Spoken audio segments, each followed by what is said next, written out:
Hey there. As a neuropsychologist, I've had countless patients come to me saying, "Doc, I just feel foggy." Today, let's dive into what brain fog really is, because it's way more than just feeling a bit off. You know that frustrating feeling when you can't concentrate? Your thoughts are swimming through molasses and you're struggling to find the right words?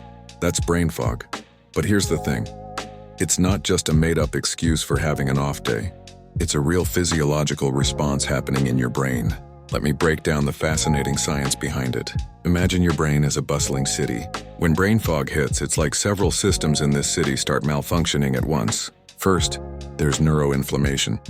Basically, your brain's immune response goes into overdrive, like having too many emergency vehicles blocking the streets. This inflammation can slow down neural communication and make thinking harder.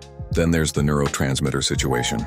These are your brain's chemical messengers, and when they're out of balance, it's like having a phone network with poor signal. You're trying to send messages, but they're coming through garbled or not at all. Here's something most people don't realize. Your brain is an energy hog.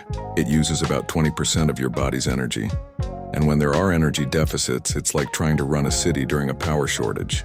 Everything slows down and simple tasks become exhausting. The fourth piece of this puzzle is disrupted connectivity. Your brain has billions of neural pathways like a complex subway system.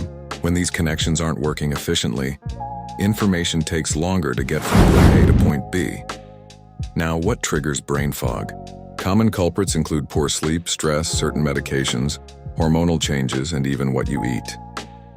The pandemic has been a major contributor too, with many people experiencing COVID brain. But here's the good news: you can clear the fog. Start with the basics. Prioritize sleep, manage stress, stay hydrated, and maintain a balanced diet. Regular exercise is crucial too. It's like giving your brain a good spring cleaning. Some people find meditation helps, while others benefit from establishing routine breaks during intensive work. Remember, brain fog isn't just in your head. It's a real phenomenon with actual biological causes. If it's persistent or severely affecting your daily life, don't hesitate to seek professional help. Your brain is incredibly resilient, and with the right support and strategies, you can help it function at its best again. So next time you're feeling foggy, be patient with yourself. Your brain isn't failing you. It's just sending signals that something needs attention. Listen to it, take care of it, and the clarity will return.